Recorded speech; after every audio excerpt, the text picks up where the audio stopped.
Shelter is a basic human need, crucial for survival, as it provides privacy, security, personal safety, and a sense of fulfillment. Now, it is a dream of everyone to own a house, but this same protection everyone craves for can become a danger or death trap due to structural malfunction leading to building collapse, sometimes, unfortunately, with the occupants inside or construction workers for ongoing projects. Forces of nature are the least culprits in this trend of building collapse that has reached a worrying dimension. This has become a recurring decimal, one too many, as some experts say, and it has become a great source of concern to all those in the construction industry, as well as Nigerians who are the victims. The memories of the collapse of the high-rise building in Ikeja, Lagos in 2021 and the devastating effect remains fresh in the memories of Nigerians. And in April 2023 alone, buildings under construction in Banana Island and Ladipo Olowale Street in Apapa, Lagos caved in, though with minimal casualty. Now, buildings do not just collapse all of a sudden, as there are always warning signals which experts attribute to weak foundation, using inferior materials, quackery, lack of monitoring, poor supervision, and weak enforcement of regulations. Now, time to leave the blame game and face reality on the ground. What are the possible solutions to this persistent problem? What is the way forward to creating an efficient, skilled, experienced, and valuable workforce in building construction, plus compliance with codes? Now, these are pertinent questions my guest, Peter Osaradion, President, Nigerian Institute of Structural Engineer, will be addressing on Weekend File tonight. I am Jummai Yusuf. First, let's get the news.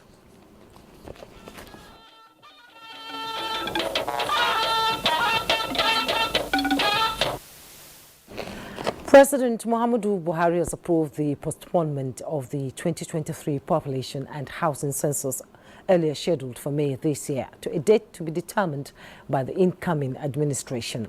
In a statement issued by Information and Culture Minister Lai Mohammed, the president gave the approval after meeting with some members of the Federal Executive Council and the chairman of the National Population Commission and his team at the presidential villa in Abuja on Friday. In arriving at the decision to postpone the census, the meeting reiterated the critical need for the conduct of a population and housing census 17 years after the last census to collect up-to-date data that will drive the development goals of the country and improve the living standard of the Nigerian people.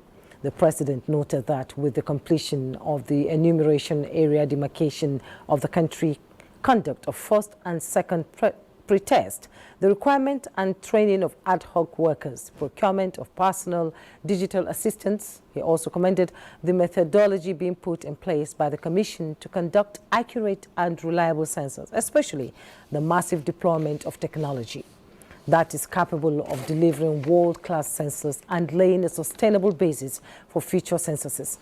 The president further directed the commission to continue with preparations for the conduct of the 2023 population and housing census in order to sustain the gains already recorded and provide the basis for the incoming administration to consolidate these achievements.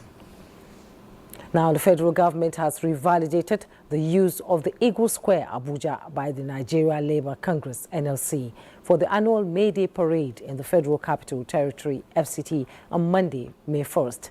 The Minister of Labour and Employment, Senator Chris Ngige, announced the revalidation of the venue in a statement at the weekend. Ngige urged all invited guests to endeavour to be at the venue, which remains sacrosanct. The minister gave this assurance following media reports that the federal government, acting through the Federal Capital Development Authority, FCDA, has withdrawn the permit granted to the NLC to use the Eagle Square for this year's May Day celebration, for reasons bordering on the preparation of the venue for the May 29th inauguration of President-elect Bola Ahmed Tinubu. Meanwhile, the federal government says the first batch of Nigerian evacuees from Sudan who have arrived at Aswan are expected to be airlifted to Nigeria soon by the Nigerian Air Force and Air Peace Airline.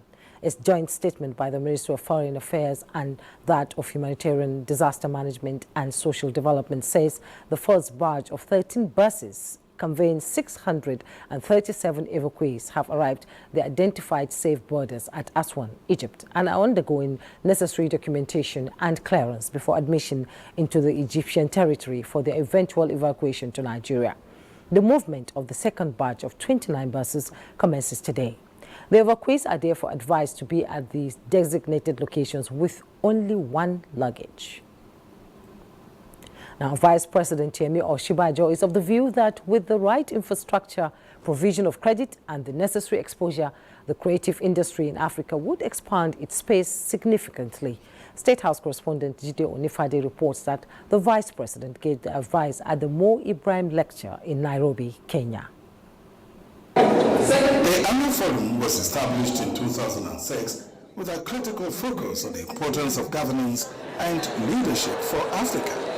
This is the fourth session of the 2023 Mo Ibrahim Governance Weekend in Nairobi, Kenya. The panel discussion was themed Africa in the World, Multiple Assets.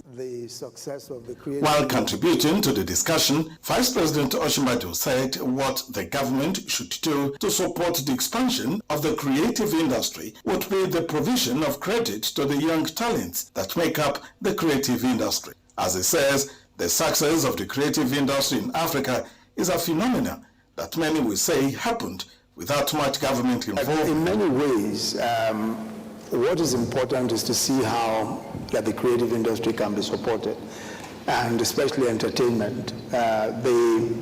It's evident that there is a huge amount of talent, and it's evident also that the regulatory environment favors it because there are no impediments, and I'm one for saying that as much as possible, what we should seek to do is to see how we can expand that space as much as possible, support with credit where that is possible, and the sorts of infrastructure that will be helpful. On education, Vice President Osinbajo says the right education and vision must be given to young people to enhance their relevance, stressing that there is a need to have a clarity of vision on where Africa is headed in terms of education.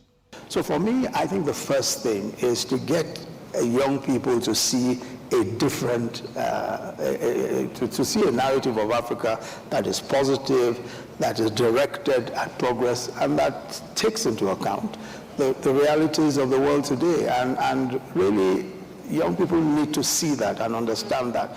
Because education is, first, there's a foundation is important for education.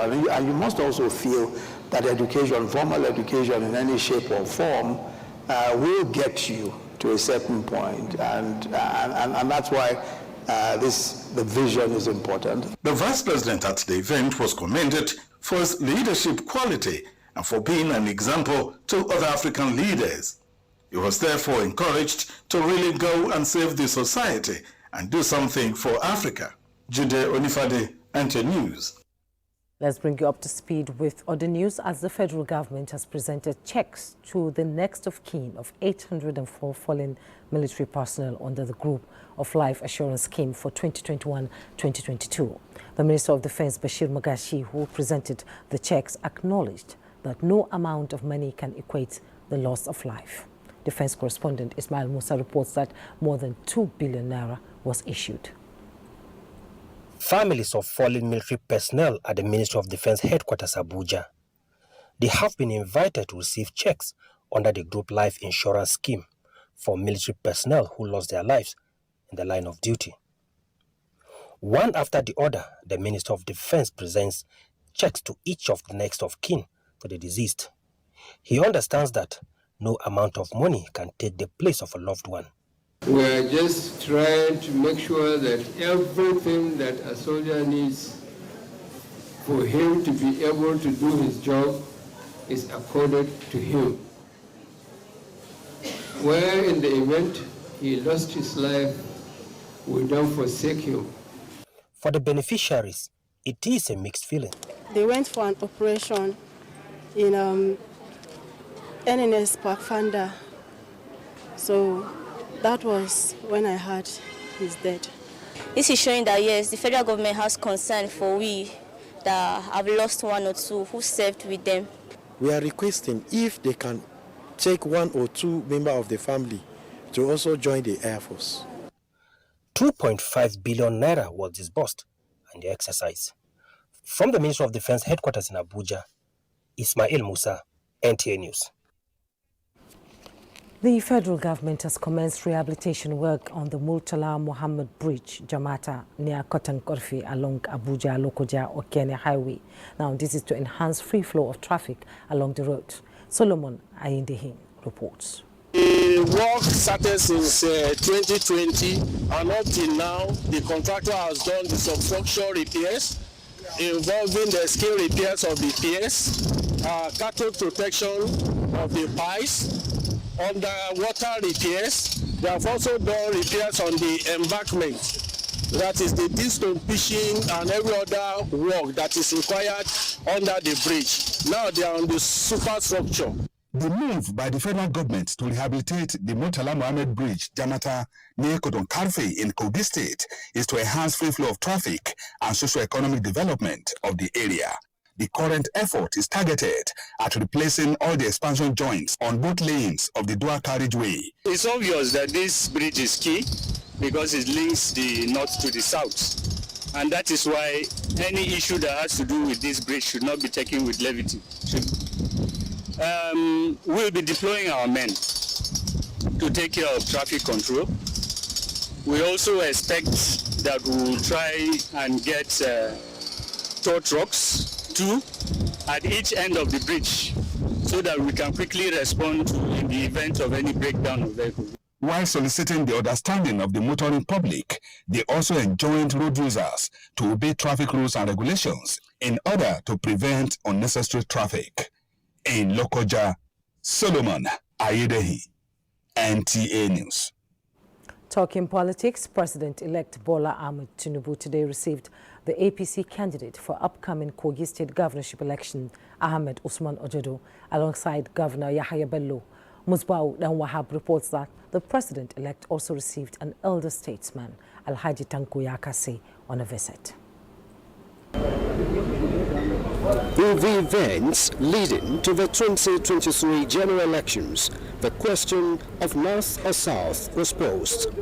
A founding member of Area Consultative Forum and close ally of late President Shagari, Alhaji Tanko Yakasai, was one of the elder statesmen who weighed in. 2 of them, one from the north, he from the south. But I prefer that whoever is going to take over from Buhari must be a southerner. That's why I held my support right from the beginning. Now, with sense of fulfillment and good cheer, the elder statesman believes Nigeria is about to witness a positive change. I watched his performance when he was the governor, and all his, contemporaries, was number 1. In my own calculation, there is no selfishness. So I know he will do, I have been praying for him to be the president of Nigeria. I know within the period of 8 years, I believe he will do yes. This country will be a different country.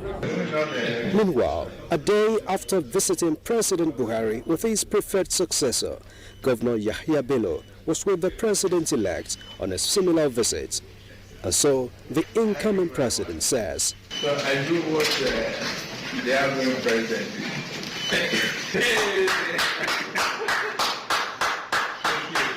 He has given him his blessings, and by the special grace of God, we now know that fully we are going to fire from the 2 cylinders, and then victory is ours by the special grace of God. Excellency, what informed the choice of this man that you want to be your successor? He has been well tutored. He has learned so well from me and from the system. He is grounded his firebrand, and by the special grace of God, he is going to perform and do better than myself. Meanwhile, the president-elect has departed Abuja to spend some days in Lagos. In Abuja, Musbau and Wahab, NTA News. Efforts are being intensified by the All Progressives Congress support groups to promote a smooth takeoff and cordial executive-legislative relation under the administration of the President-elect Bola Ahmed Tinubu. Concerned APC Forum at a media briefing in Abuja assured that this will sustain the successes of the current administration. Saliu Gwanara reports. While party members await the decision on zoning by stakeholders on the leadership of the would-be 10th National Assembly, concerned APC Forum on Solidarity with some elected National Assembly members has identified the principle of federal character and competence as important. As such, the Senate President should be zoned to the south-south and the Deputy Senate President to the northwest, while the Speaker of the House of Representatives and Deputy should be accommodated by the other zones in view of competence and credibility of honorable members. The President-elect needs highly competent senators with vast knowledge of legislative business to complement him in delivering dividends of democracy to Nigerians. Arm of government. Similarly, a coalition of Asiwaju group in northern Nigeria said those who distinguished themselves at the Green Chamber should be given the opportunity to lead. The quality of aspirants that have indicated an interest in the leadership of the National Assembly has been noteworthy. From the list of aspirants, Honorable Aliu Mukhtar Betara is the most suitable aspirant as the Speaker of the House of Representatives. The groups assured to sustain the zeal of propagating the renewed hope agenda. In Abuja, Saliu Gwanara, NTA News. Watching NTA Weekend File. We'll take a break. When we return, more reports and our conversation will begin. Do stay. Chief of the Air Staff, Air Marshal Oladayo Amao, CFR, on behalf of officers, airmen and airwomen and civilian staff of the Nigerian Air Force, wishes to inform the general public of the Nigerian Air Force Day Celebration 2023, which will take place at the Nigerian Air Force Base, Emene, Enugu State, from 4th to 7th May 2023. The theme of this year's celebration is Doctrinal Imperative for Successful Nigerian Air Force Operations. Activities lined up for the celebration include Jummai prayers, interdenominational church service, medical outreach, doctrine penetration competition, pulling out parade, gala night, historical photo gallery, aerial display, ceremonial parade, and induction of new platforms. The special guest of honor at the occasion is the President and Commander-in-Chief of the Armed Forces, Federal Republic of Nigeria, Muhammadu Buhari, GCFR. Nigerian Air Force, willing, able, ready. Are you a dealer in cars, jewelry, precious metals and stones in luxury goods? Are you into real estate, or are you an estate agent, surveyor, valuer, developer or broker? Are you into the hospitality industry, luxury business, or are you a mortgage broker, tax consultant, or an accountant?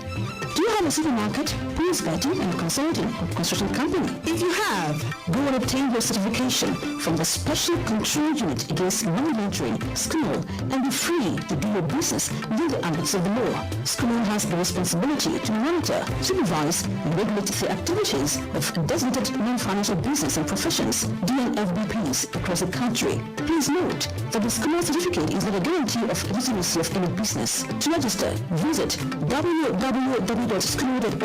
For collection of certificate, visit any EFCC office nearest to you. Remember, registration is free. SCOMO, securing Nigeria's business environment. This message is from Economic and Financial Crimes Commission, EFCC. Bye, Mom. He's going to play in this weather. Why did you let him go? He might fall ill. And if he doesn't go out for practice, how will he win more trophies? To protect our family from illness-causing germs during the rainy season, we use Dettol soap every day. Dettol with germ defense gives you protection. Rainy season brings a lot of germs, and Dettol soap's germ defense protects you from up to 100 illness-causing germs. Dettol soap is endorsed by the Nigerian Medical Association. Be Dettol Show. The National Institute for Policy and Strategic Studies, NIPS School, in collaboration with the Nigerian Institute of State Surveyors and Valuers, cordially invite all the newly elected president and his vice, governors and their deputies, distinguished senators, and honorable members of the House of Representatives to a strategic retreat to focusing on our pertinent national issues. The retreat will serve as a forum for all elected officials from all political parties to exchange ideas, engage with in-depth research-based recommendations, and implementation strategies to tackle the onerous task of nation building before them. Date 2nd to 5th of May 2023. Venue Presidential Banquet Hall, State House, Abuja. Time 9 a.m. daily. Distinguished guest of honor, His Excellency President Muhammadu Buhari. Special guest of honor, His Excellency Vice President Yemi Osinbajo. His Excellency Retired General Ibrahim Badamasi Babangida, former President. His Excellency Retired General Abubakar Abdusalame, former President. His Excellency Distinguished Senator Ahmed Lawal, Senate President. His Excellency Femi Bajabiamila, Speaker, House of Representatives, and other invited guests. Come, let us discuss solutions to the factors affecting the core sectors of our national life. National Institute towards a better society. Announcer Professor Ayo Omotayo, Director General.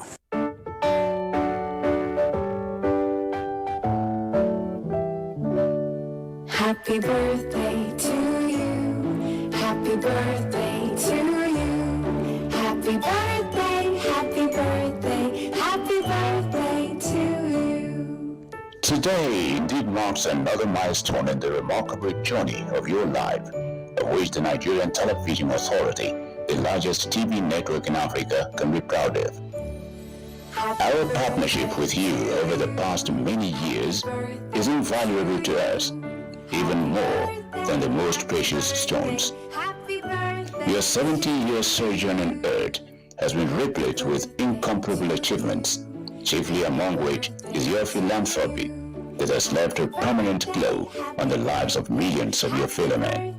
It is our fervent prayer and wish that this special day marks the beginning of another exciting chapter in your life and brings you all that your heart desires.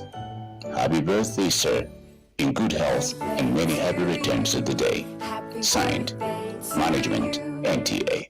Happy birthday!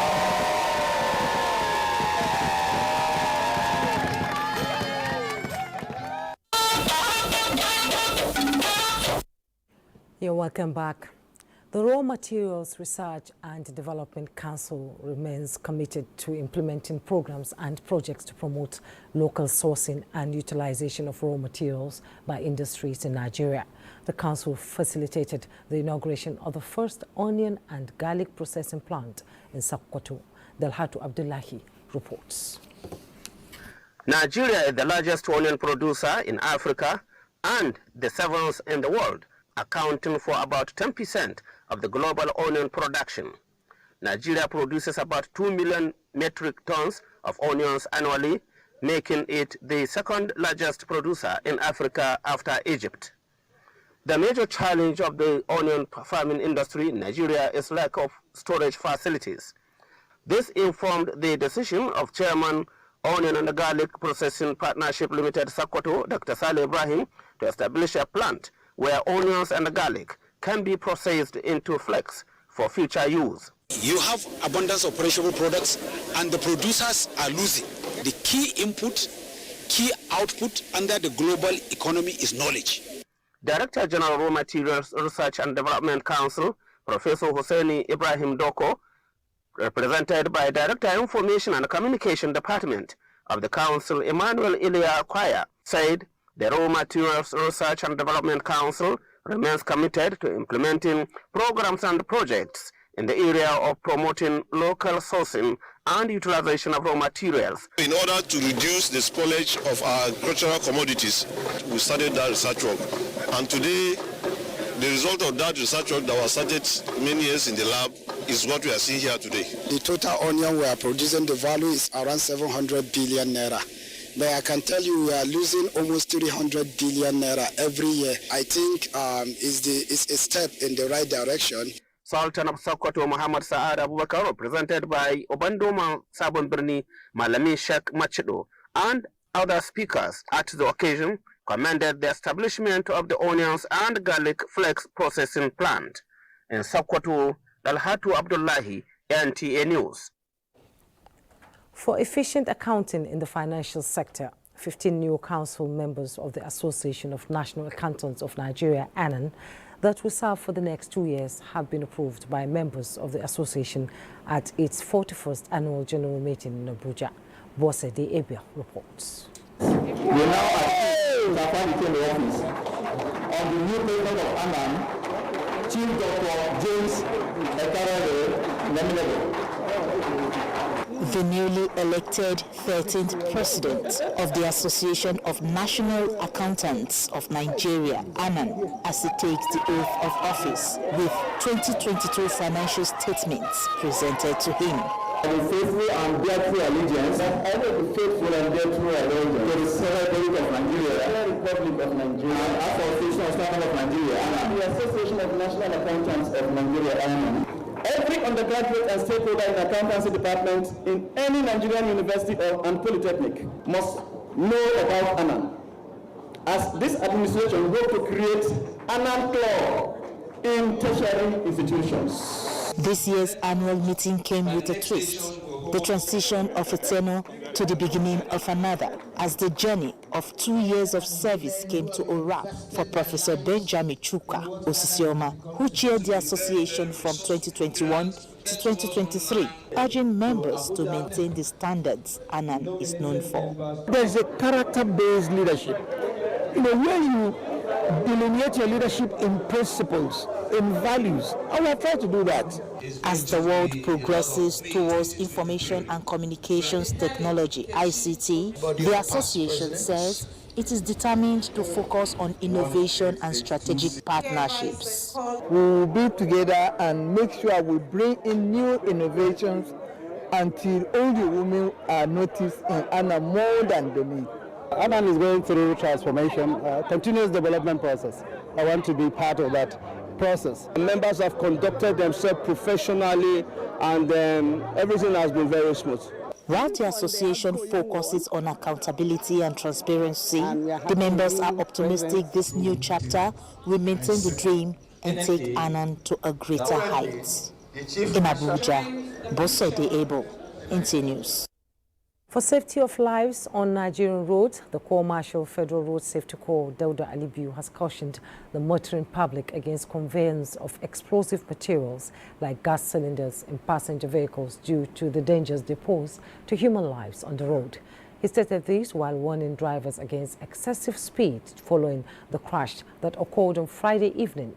The unfortunate crash, which was evidently fatal, occurred on Ode Omu, Osun State on Fridays. 16 persons were killed, comprising 11 adults and 5 children, burnt beyond recognition, except one person who was identified and taken away by the family. 4 persons sustained burnt injuries. Report from the investigation conducted into the crash revealed that it was occasioned by speed violation, which led to the loss of control.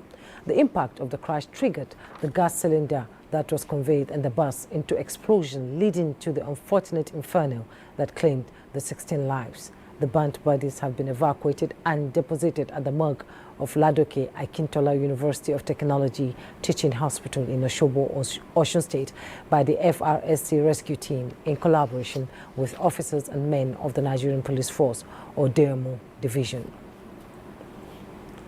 Now, President Muhammadu Buhari rejoices with businessman and philanthropist Dr. Mike Adenuga Jr. on his 70th birthday, April 29, 2023, celebrating the entrepreneur whose charity and goodwill continue to inspire, attracting local and global recognitions, including 3 national honors, OON, CON, and GCON.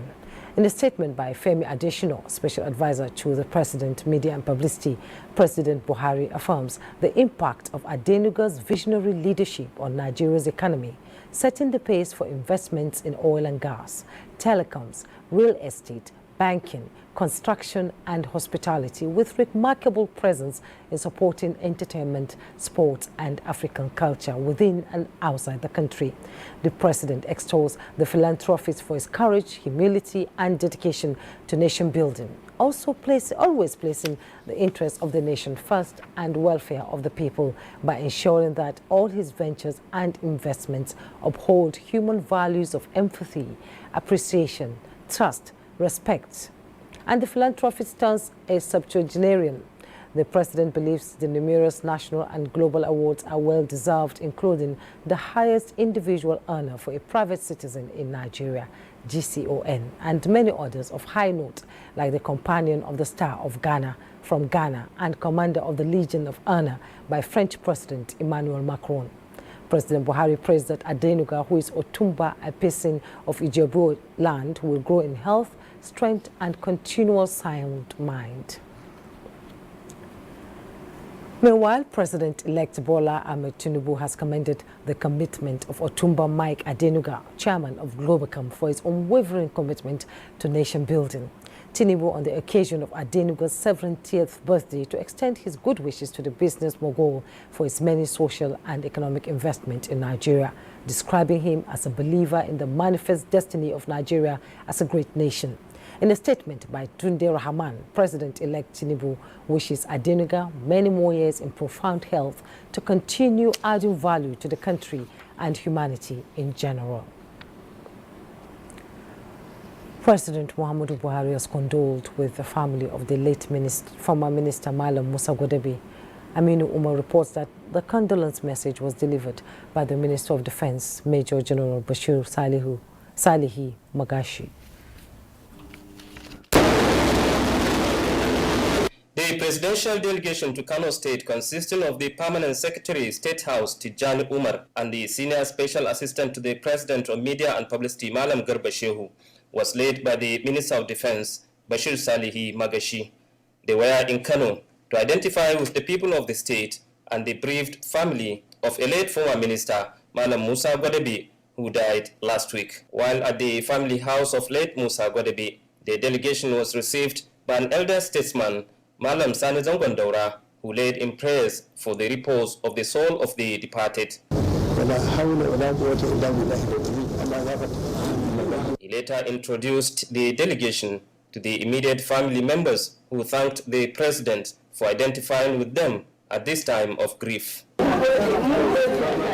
the association of Mr. President with the deceased, I think it is very, very important. Send a delegation to come and present them. Very important. The late former minister, Malam Musa Gwadebe, served Nigeria in various capacities, with his last appointment as chairman governing board of Industrial Training Fund. In Kano, Aminu Umar, NTA News. Now to the focus of our conversation on Weekend File this evening. Let's bring up some stories that will drive the conversation. Building collapse has become a disturbing trend in the nation's construction industry, which is now fast turning into a regular occurrence across the country. In this report, Adebola Brookston Sunday takes a look at this scenario, which is associated with loss of lives and property. Records show that between 1974 and 2022, over 541 buildings have collapsed in Nigeria, with over 1,100 deaths recorded and many injured. It's not that the engineers, the contractors don't know, but it's just all about a selfish interest, and which their conscience, they know that they are not doing the right thing. Poor structural design, poor compliance with specifications, poor quality control, faulty construction methodology, foundation failure, and corruption are some factors that contribute to building collapse. Given the frequency and devastating consequences of building collapse nationwide, I visited the engineering house and met the #1 engineer in Nigeria, Tasiu Sahad Gidarwudil. Some of these things are beyond some statutory bodies, are beyond the professionals. When I say the professionals, I don't mean only engineers. In the construction industry, we have so many professionals. The standards are there, but at the same time, government has its own share. Government at all levels. And I must say this, at the federal level, which is the particular government agency that has been empowered to move into any construction site and inspect and check the quality of the material, Even with the tragedies that are involved, analysts say it is rare to see a culprit punished for infractions, either the promoters of the owners of the collapsed building or the government officials whose incompetence contributed to the collapse. We have disciplinary committee here. We have disciplinary panel in Kore. So both sides, we will try, if one of our members is found wanting in such things, we will try him here as our member. Lack of comprehensive subsoil investigation before designs are done is another factor identified by experts. The town planner will also tell you that we have designated this area to carry only 2 floors. We have designated this area to carry skyscrapers. We have designated this area is only bungalows that we construct. This is the job of the town planner. Sincerely speaking, 95 to 98% engineers are not involved. The question now is, how and when will the spate of building collapse in the country, which has regrettably claimed many lives and property, end? Adebola, Brooksland Sunday, NTA News. Well, now that sets the tone for our conversation, and my guest is Peter Osaredion. He's the president, Nigerian Institute of Structural Engineering. You're welcome to Weekend Fight. Thank you very much, and thanks for having me. It's a pleasure to have you. This is one issue too many, collapse of building across the country. And as we speak right now, a 2-story building has collapsed in Calabar, and rescue mission is on the way. Just educate us as laymen in understanded procedures when constructing a building, and what are the factors responsible for building collapse? Thank you very much. We have to carry out necessary due diligence in all segments of our construction industry, which has 3 major components, or 3 stages. You have the design stage, you have the construction stage, and the usage stage. And in all these stages, there are procedures that should be followed, should be adhered to. At the design stage, which is the bedrock for any structure to be erected, necessary field works have to be carried out so that whatever parameters that are obtained from such field works will enable the relevant professionals to carry out designs that can withstand the forces and stresses or mitigate against the conditions under which that structure will be erected. But we discover over the years that at this design stage, that was why I mentioned in the beginning that we carry out necessary due diligence.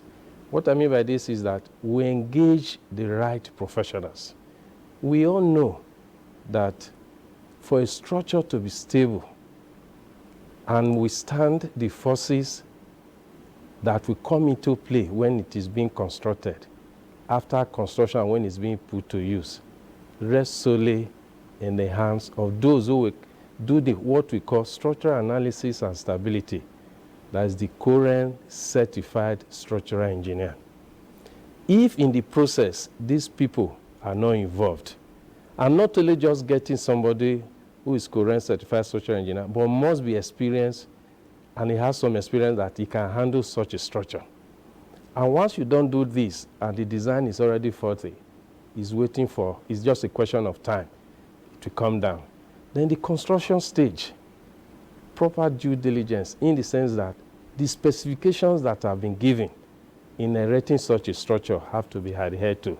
And this has to do with the material components, the competence of whoever will be the contractor, and the competence of whoever will be the supervisors.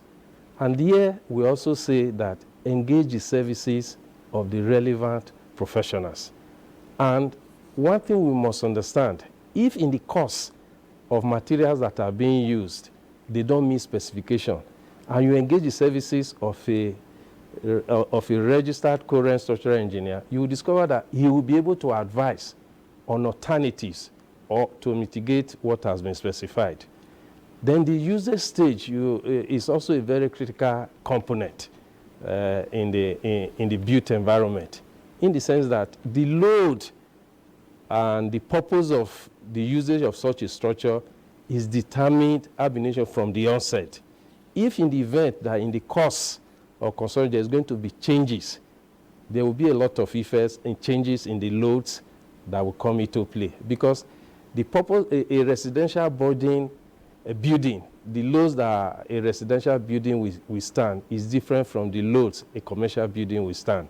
And if by the time you change from residential to commercial, and it has not been taken into consideration in the design stage and in the construction stage, such a building will collapse. Another thing that we have noted, that the spate of the collapses that is happening all over the country is mostly at the construction stage. Yes, we'll get to go into all that as we go deeper into the conversation. But we need to take a break right now.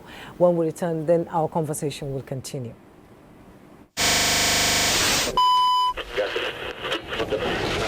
Good morning, Nigeria.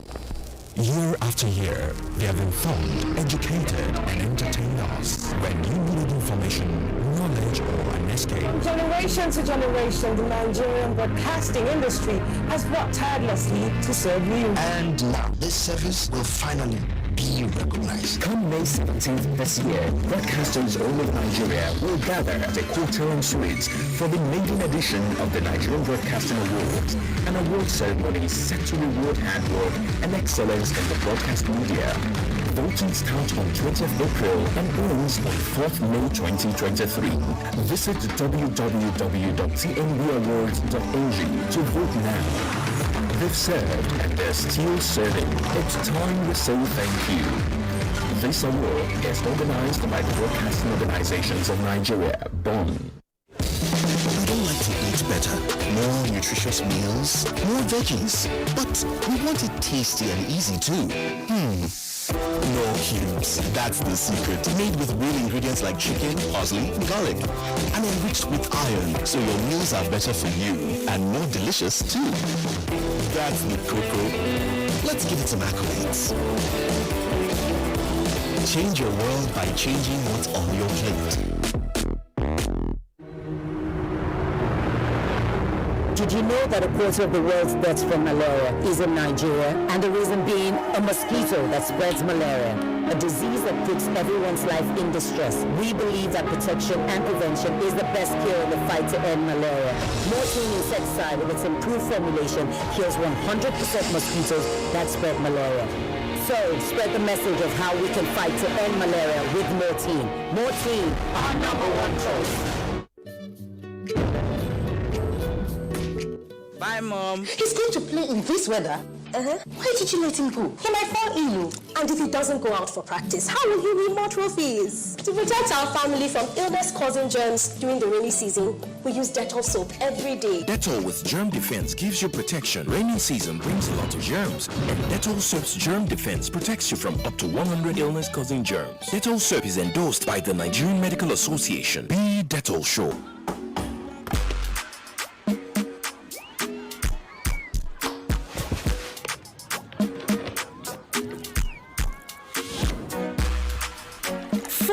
Refreshment is goodness to go around. Introducing the Peak Yogurt Drink 1 liter Full House Pack with more refreshment, which contains fresh cow milk. Enjoy Full House goodness filled with essential vitamin and minerals. Peak. Reach for your peak. Mosquitoes enter everywhere, preventing you from having a peaceful sleep. This is why I recommend the Morphine LED device. Morphine's powerful formula reaches every corner because LED offers overnight protection for your loved ones. Morphine, our #1 choice. Come to the National Center for Women Development, a home away from home. With our beautifully renovated hotel, the center can also boast of a 1,700-seater auditorium for conferences. The edifice has an African, continental, and Arabian restaurants, a daycare crèche for nursing mothers.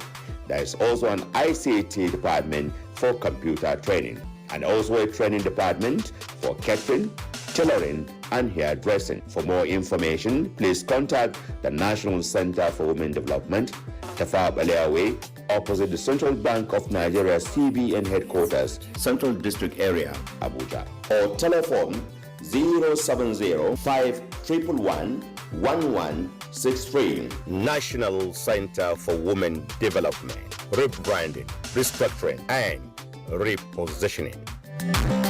A body has been found, possibly a child. I think I have something. I think it's another ritual murder. Stop! Oh, that's the character of this movie. So what do we know about this so-called senior court movie? It appears their real strength lies in the members now in government, judiciary, business, and the police. Now this is getting interesting.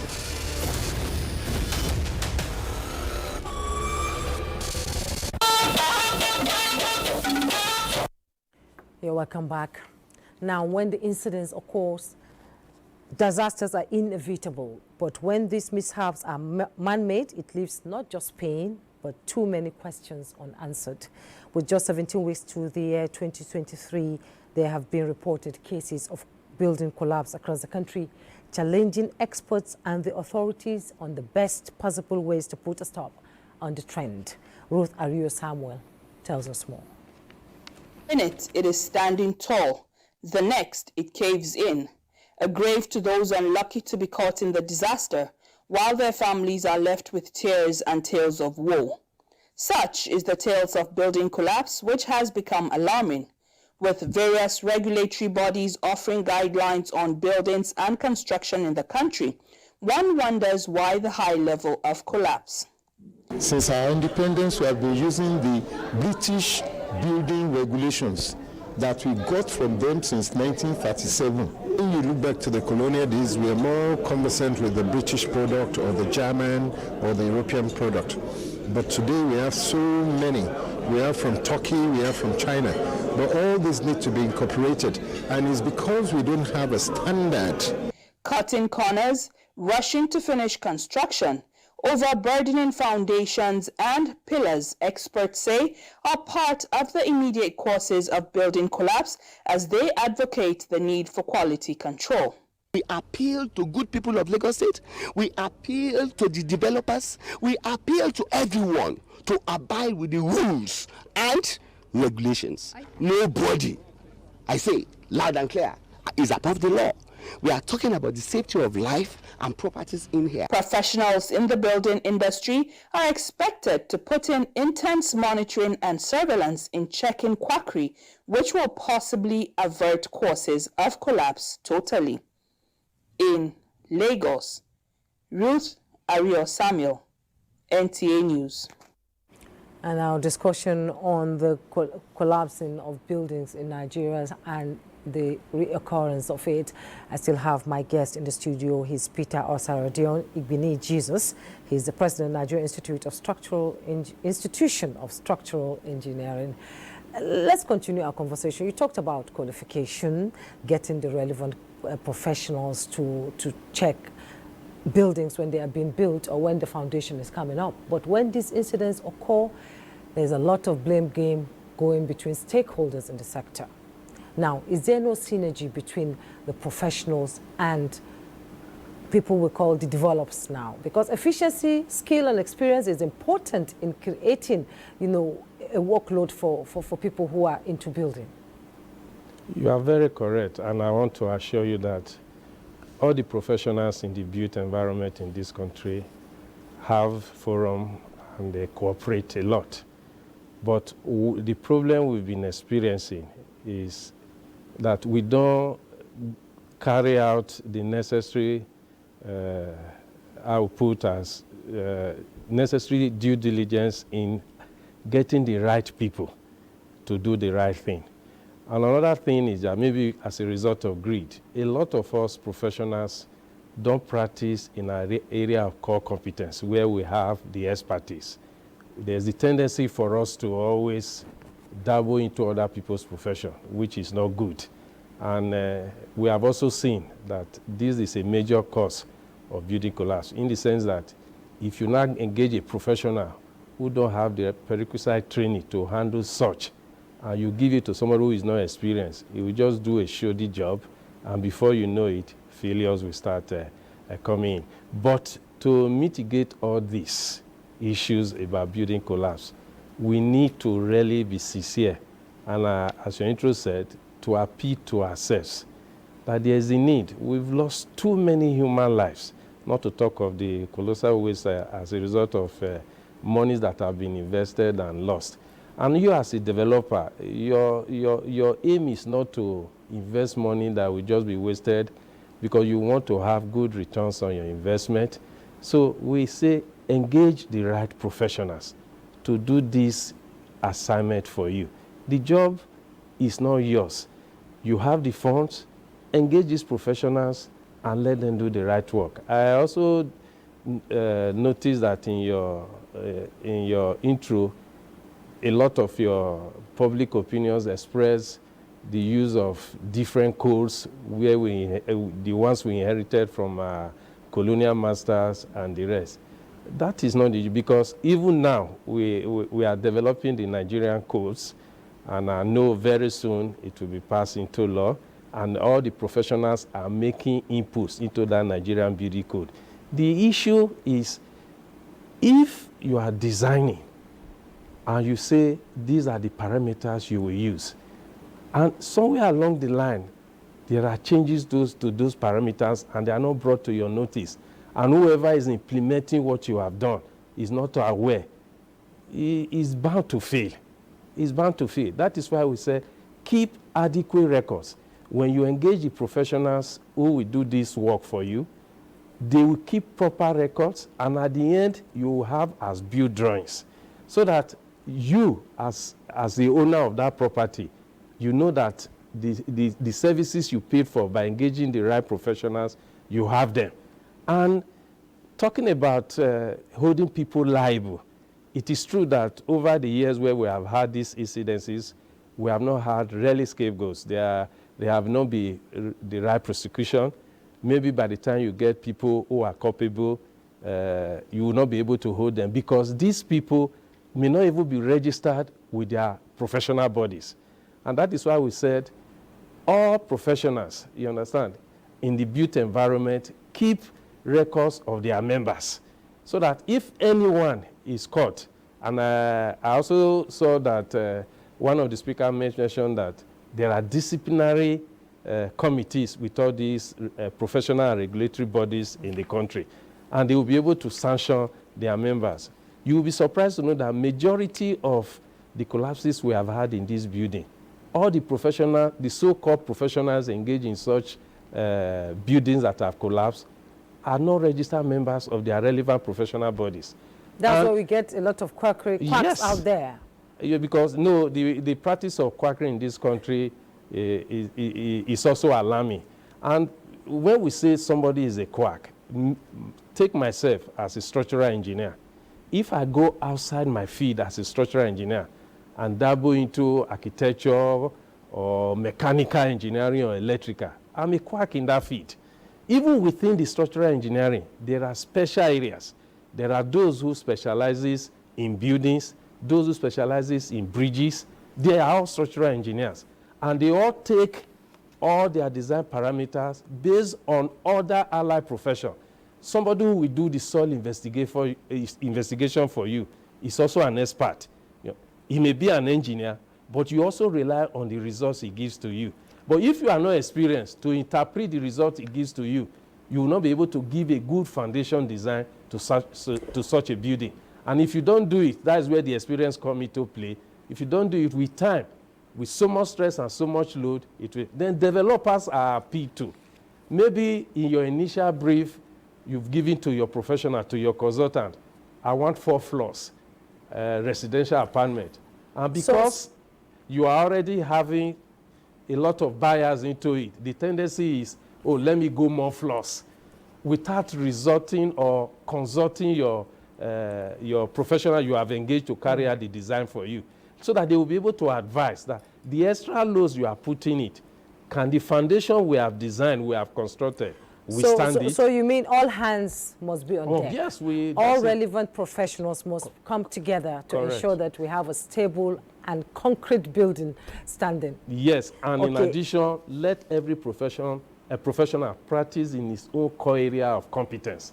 Don't be cross-carpeting, yes. Okay, Mr. Peter Osadion Igbini Jesus. He's the president of Nigerian Institution of Structural Engineering. Thank you so much for your insight and, views into building collapse in Nigeria. You've raised a lot of pertinent questions, and I hope the authorities are watching and will take it into consideration. Thank you so much for coming on Weekend 5. Thank you very much for having me. Let's take our sports update. Policewoman Juliet Oka's successful training tour, which ended in a defeat of South Africa's Krista Van Eyck to win the Extreme Fighting Championship AFC 102, has been commended by the Inspector General of Police, Usman Akali Baba. Juliet showed her superiority to emerge the winner by unanimous decision of 30-26, 30-26, and 30-27, and also went on to beat Claudia Vauchin Shivabo of Cameroon. In football, head coach of Nigeria's Falconets, Christopher Danjuma, has invited 30 players to camp to kickstart preparations for next month's WAFU Under-20 Women's Championship. The tournament, which is the inaugural edition, runs from 20th May to 2nd June in Kumasi, Ghana. In the meantime, Nasarawa United recorded a slow 1-0 win over visiting Shooting Stars in a match day 16 encounter of the Nigeria Premier Football League played at the New Jos Township Stadium on Saturday. Nelson Abiam's goal was all the solid miners needed to bounce back from last week's loss to Plateau United. And in the English Premier League, Brighton put their Europa League hopes back on track by thrashing Wolverhampton Wanderers 6-0 to close the gap on the top 7 sides on the log, while Brentford beat Nottingham Forest 2-1 at home after Ivan Toney and Jos da Silva scored late second-half goals to leave the visitors a point above the relegation zone, while Crystal Palace returned to winning ways with a 4-3 victory over London rivals West Ham United at Selhurst Park. With sports updates, Bade Adeleye, NTA News. A building apartment within the courtyard of the Ooni of Ife was gutted by fire. The fire incident, according to a release by the Ooni's spokesman, Otumba Moses Olafere, occurred as a result of power surge, which exploded through electrical appliances in the affected apartment. He disclosed further that the inferno did not spread beyond the affected building located at a section of the palace premises. The fire was put out by the combined team of fire services in Ife Township and Palace Emergency Control Unit. No casualties and injuries were recorded, as all the cultural items in the palace were not affected by the fire outbreak. That's how it's been on NTA Weekend 5. Thank you so much for your time. I am Jummai Yusuf.